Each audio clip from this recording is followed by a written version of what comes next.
როგორც ირკვევა ესტონელმა ბიზნესმენმა, როცა იეჭვა, რომ სავარაუდო კორუფციული გარიგებები ხდებოდა საქართველოს რკინიგზაში, თავადვე მიმართა პროკურატურას, თუმცა რა ეტაპზეა გამოძიება, დაიწყეს თუ არა საქმის მოკვლევა, ამაზე დეტალები უცნობია. ჩვენ ვცდილობთ საგამოძიებო უწყებასთან დაზუსტებას კითხვების, რა ხდებოდა მაშინ, როცა თავად ესტონელმა ბიზნესმენმა მიმართა საგამოძიებო უწყებას, ან ახლა, როდესაც BMG-ს მისცა ინტერვიუ და სავარაუდო კორუფციულ გადაცდომებზე ისაუბრა, რომელიც საქართველოს რკინიგზაშია, დაიწყეს თუ არა მოკვლევა. ამაზე ამ დრომდე ველოდებით ჩვენ საგამოძიებო უწყებისგან პასუხებს და პასუხებს ველოდებით საქართველოს რკინიგზისგანაც, რადგან ინტერვიუში ესტონელი ბიზნესმენი საუბრობს იმ კონკრეტულ შემთხვევებზე, როდესაც თავად მისივე თქმით დარწმუნდა, რომ საქართველოს რკინიგზაში, სახელმწიფო კომპანიაში სავარაუდო კორუფციული გარიგებებით ხდებოდა შეთანხმებები, კორუფციული სქემა, რაზეც ბიზნესმენი საუბრობს, გამოიყურება ასე,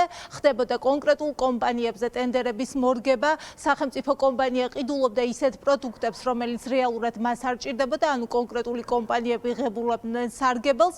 ამიტომ საინტერესოა რა გამოძიებამ რა პასუხები გასცა ესტონელ ბიზნესმენს, თუმცა როგორც უკვე გითხარით, ამაზე პასუხები არ გვაქვს. საუბრობს 4 წელზე, როდესაც დამძიმდა მდგომარეობა საქართველოს რკინიგზაში და ეს პერიოდი ემთხვევა იმ დროს, როცა პრემიერი იყო ირაკლი ღარიბაშვილი, ეკონომიკის სამინისტროს ჯერ ნათია თურნავა, შემდეგ ლევან დავითაშვილი ხელმძღვანელობდა, ხოლო საქართველოს რკინიგზის ხელმძღვანელი დავით ფერაძე იყო.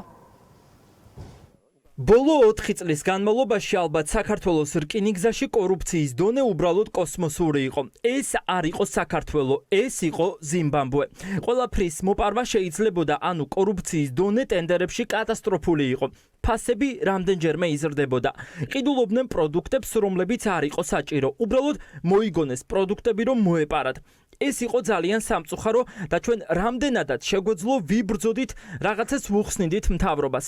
სადღაც გამოდიოდა, სადღაც არა, მაგრამ ზოგადად ძალიან სამწუხარო საყურებელი იყო.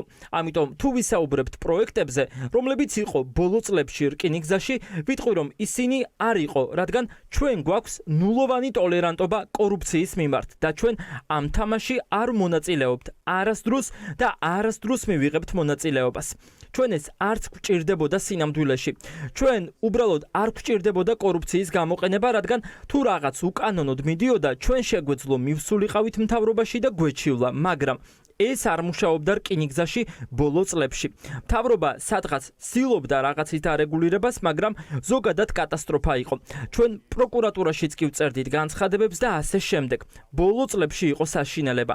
მე არ ვიცი, როგორი იყო ეს საქართველოს სხვა სფეროებში, მაგრამ რკინიგზაში ეს იყო ზედმეტად.